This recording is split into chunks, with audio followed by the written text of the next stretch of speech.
जय हिंद मित्रांनो, एक्झाम जागर या एज्युकेशन यूट्यूब प्लॅटफॉर्मवर तुम्हा सर्वांचं पुन्हा एकदा स्वागत आहे. मित्रांनो, या आधीच्या सत्रामध्ये तुमच्यासाठीचा प्रश्न होता, 98व्या साहित्य संमेलनाच्या अध्यक्षपदी कोणाची नियुक्ती करण्यात आली?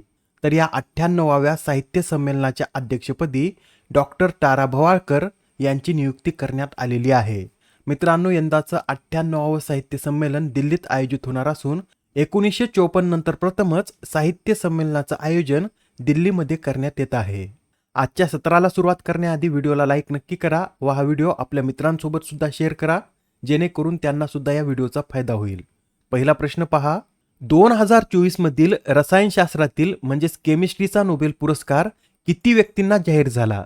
तर आता 2024 मधील केमिस्ट्रीचा नोबेल पुरस्कार एकूण 3 व्यक्तींना जाहीर झाला आहे. मित्रांनो, नोबेल पारितोषिकामध्ये एक नियम पाळला जातो व तो कोणता? तर कोणत्याही क्षेत्रातील नोबेल पुरस्कार हा जास्तीत जास्त फक्त 3 व्यक्तींना दिला जाऊ शकतो.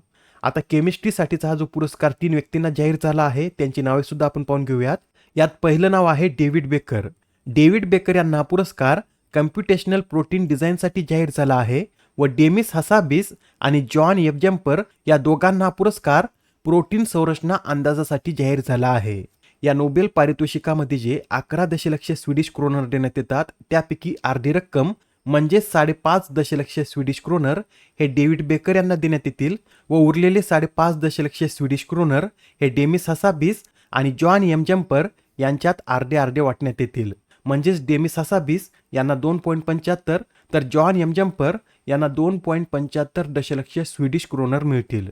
हे जे डेव्हिड बेकर आहेत हे अमेरिकेचे नागरिक असून ते सध्या वॉशिंग्टन विद्यापीठात कार्यरत आहेत. डेमिस हसाबिस यांचा जन्म यूके मध्ये झाला असून ते सध्या यूके मधील गुगल डीप माइंड येथे कार्यरत आहेत. आणि हे जे जॉन एम जम्पर आहेत यांचा जन्म अमेरिकेत झाला असून ते सध्या यूके मधील गुगल डीप माइंड येथे कार्यरत आहेत. केमिस्ट्रीच्या नोबेल पुरस्काराविषयीची इतर फॅक्ट सुद्धा नोट करून घ्या. केमिस्ट्रीचा नोबेल पुरस्कार आतापर्यंत 8 वेळा देण्यात आलेला नाही. फेडरिक जोलिओट हा केमिस्ट्रीचा नोबेल पुरस्कार मिळवणारे सर्वात तरुण व्यक्ती आहेत, तर जॉन बी गुडिनफ हा पुरस्कार मिळवणारे सर्वात वयस्क व्यक्ती आहेत. त्यांना 2019 मध्ये वयाच्या 97व्या वर्षी हा पुरस्कार मिळालेला आहे. मित्रांनो, आपल्या माहितीमध्ये हे सुद्धा नोट करून घ्या. भौतिकशास्त्र, रसायनशास्त्र व अर्थशास्त्र यातील पारितोषिक देण्याचा अधिकार हा the Royal Swedish Academy of सायन्सेसकडे आहे, तर वेदकशास्त्राचे पारितोषिक देण्याचा अधिकार हा the Royal Caroline Medico Surgical इन्स्टिट्यूटकडे आहे. आता प्रश्न क्रमांक दुसरा पहा, Gardner Reach Shipbuilders and Engineers लिमिटेडद्वारे नौदलाकडे सोपविण्यात आलेल्या दुसऱ्या सर्वात मोठ्या स्वदेशी सर्वेक्षण जहाजाचं नाव काय आहे? तर या जहाजाचं नाव INS निर्देशक असं आहे. काय आहे? तर INS निर्देशक हे या जहाजाचं नाव आहे. आणि मित्रांनो, जे शिप बिल्डर्स आहे हे कोलकाता येथे स्थित असून या शिप बिल्डर्सद्वारे अशा प्रकारच्या 4 जहाजांची निर्मिती करण्यात येत आहे. त्यापैकी पहिलं जहाज त्यांनी डिसेंबर 2023 मध्ये नौदलाकडे सुपूर्द केलं होतं व पहिल्या जहाजाचं नाव काय आहे? तर INS संध्यांक असं पहिल्या जहाजाचं नाव होतं व INS निर्देशक असं आता या दुसऱ्या जहाजाचं नाव आहे. हे जे INS निर्देशक जहाज आहे हे 26 मे 2022 रोजी लॉन्च करण्यात आलं होतं व आता 2024 मध्ये याला नौदलाकडे सोपविण्यात आलेला आहे. या जहाजाचं वजन हे 3400 टन असून या जहाजाची लांबी ही 110 मीटर इतकी आहे. प्रश्न क्रमांक तिसरा, 2024 मधील मलबार युद्धाभ्यासाचे आयोजन कोठे करण्यात येत आहे? तर आता 2024 मधील मलबार युद्धाभ्यासाची सुरुवात ही विशाखापट्टणम या शहरामधून झाली आहे. मित्रांनो, मॅपमध्ये पहा, आंध्र प्रदेशमध्ये विशाखापट्टणम हे शहर येथे स्थित आहे व या विशाखापट्टणममध्येच पूर्व नौदल कमांडचं मुख्यालय देखील आहे व या पूर्व नौदल कमांडच्या मुख्यालयातूनच या मलबार युद्धाभ्यासाची सुरुवात झाली असून हा युद्धाभ्यास 8 ते 18 ऑक्टोबर असा 10 दिवस चालणार आहे. बरं, या मलबार युद्धाभ्यासात किती देश सहभागी होतात? तर या युद्धाभ्यासात भारत, ऑस्ट्रेलिया, जपान आणि अमेरिका हे 4 देश सहभागी होतात. या मलबारची सुरुवात 1992 मध्ये भारत आणि अमेरिका यांच्यातील एक छोटासा सराव म्हणून झाली होती. त्यानंतर 2015 मध्ये यात जपान सामील झाला, तर 2020 मध्ये ऑस्ट्रेलिया हा देश या मलबार सरावात सामील झालेला आहे. पहिल्या मलबार सरावाचं आयोजन कधी करण्यात आलं होतं? तर 2007 मध्ये बंगालच्या खाडीत पहिल्या मलबार सरावाचं आयोजन करण्यात आलं होतं. आता हा प्रश्न पहा, यात काय विचारला आहे? तर पश्चिम महाराष्ट्रातील पहिला सौर ऊर्जा प्रकल्प कोणत्या जिल्ह्यात स्थापन करण्यात आला? या प्रश्नाचं योग्य उत्तर आहे पर्याय क्रमांक 1 म्हणजेच पश्चिम महाराष्ट्रातील पहिला सौर ऊर्जा प्रकल्प हा कोल्हापूरमध्ये स्थापन करण्यात आलेला आहे. कोल्हापूरमध्ये कुठे? तर कोल्हापूरमधील हारोली येथे हा पश्चिम महाराष्ट्रातला पहिला सौर ऊर्जा प्रकल्प नुकताच कार्यान्वित करण्यात आलेला आहे. मित्रांनो, शेतकऱ्यांना दिवसा वीज पुरवठा करण्यासाठी राज्यात मुख्यमंत्री सौर कृषी वाहिनी योजना 2.0 राबवण्यात येत आहे व या योजनेअंतर्गतच सौर ऊर्जा प्रकल्प स्थापण्याचं कार्य करण्यात येत आहे. प्रश्न क्रमांक 5. 8 ऑक्टोबर रोजी जम्मू काश्मीरमधील निवडणुकीचे निकाल जाहीर झाले, तर जम्मू काश्मीरमध्ये किती टप्प्यात मतदान पार पडले होते?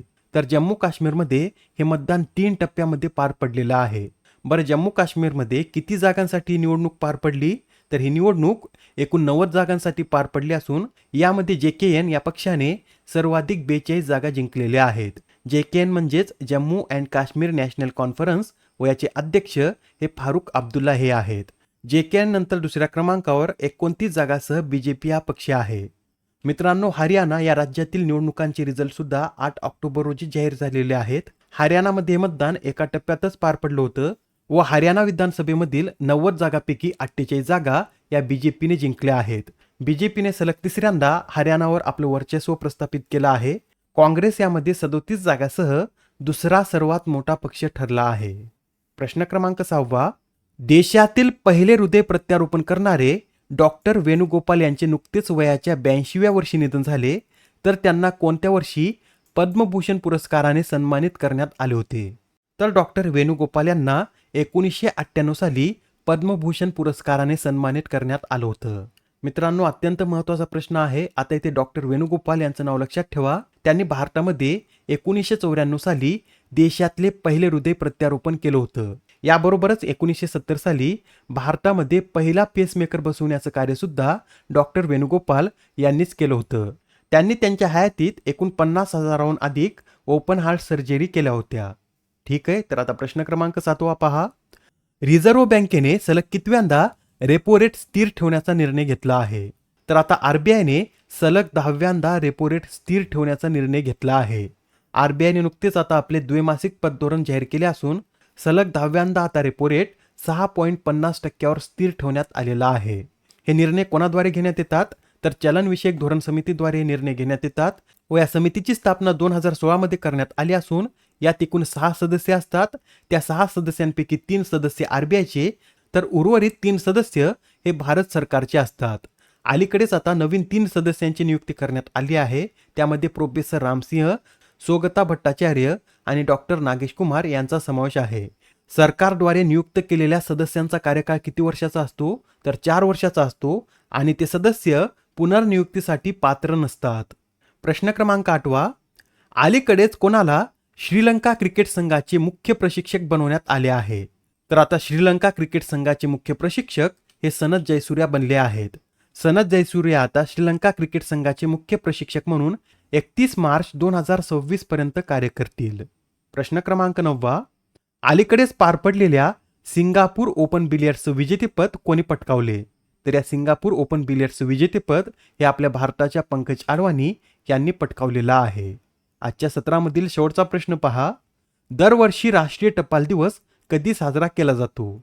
तर हा जो राष्ट्रीय टपाल दिवस आहे हा दरवर्षी 10 ऑक्टोबर रोजी साजरा केला जातो. मित्रांनो, कालच्या सत्रामध्ये आपण पाहिलं होतं की जागतिक टपाल दिन हा 9 ऑक्टोबर रोजी साजरा केला जातो, तर भारताद्वारे राष्ट्रीय टपाल दिवस हा 10 ऑक्टोबर रोजी साजरा केला जातो. 10 ऑक्टोबर रोजीच वर्ल्ड मेंटल हेल्थ डे सुद्धा साजरा केला जातो व यावेळेसच्या या दिवसाची theme mental health at work अशी आहे. आजच्या सत्रामधील तुमच्यासाठीचा प्रश्न पहा. अलीकडेच WHOने कोणत्या देशाला ट्रॅकोमा मुक्त देश म्हणून प्रमाणित केले? आता या प्रश्नाचं उत्तर कमेंटमध्ये देण्याचा प्रयत्न करा.